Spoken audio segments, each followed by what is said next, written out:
السلام عليكم، يا رب تكونوا بخير، ومعاكم علي عبد العزيز، حلقة جديدة من الفنكوش.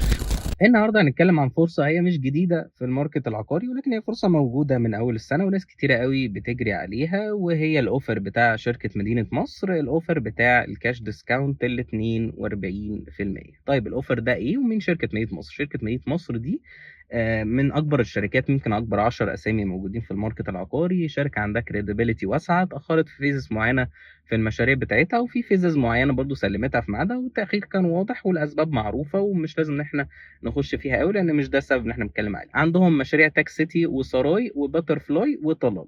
عندهم سراي وباتر فلاي بالذات، لأن ده بالأخص اللي هتكلم عليه، الناس معظمهم بيشتروا فيهم.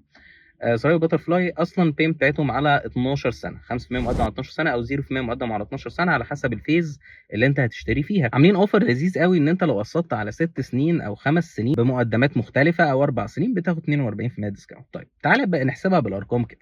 تعال نقول انت داخل تشتري واحده ب 10 مليون جنيه، هتدفع 5% مقدم اللي هم حوالي 500,000، وتقسط بقى على 144 قسط اللي هم حوالي 9 مليون ونص. يعني قول يا سيدي مجازا عشان انا اون ذا توب اوف ماي هيد، يعني مش هقعد احسبها، 60,000 جنيه. تمام.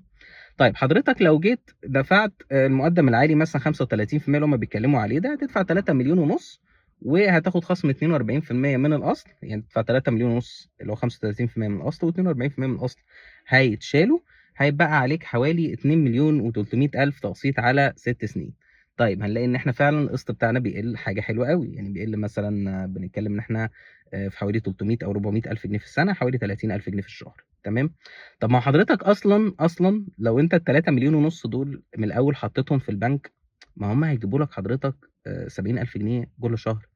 فبالتالي هو الشركه اخدت منك الفلوس، عملت لك اوفر عشان السعر التوتال يقل، وانت تقول ان في فقاعه عقاريه، وتبقى مبسوط ان انت خدت ديسكاونت حلو والدنيا تمام. ولكن انت لو خليت فلوسك معاك، حطيتها وديعه في البنك، حطيتها في ذهب، عملت اي حاجه، هتبقى انت المستفيد اكتر بكتير.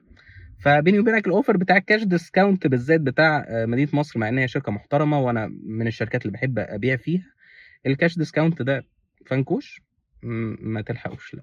لو حبيت معلومات اكتر عن مشاريع شركه مدينه مصر او اي مشاريع تانية برضو قيمه مقابل سعر تقدر تقارن بيها في الماركت، تقدر تبعت لي، ان شاء الله هتلاقيني انا اللي برد عليك، وان شاء الله هساعدك حتى لو انت مش هتشتري معايا.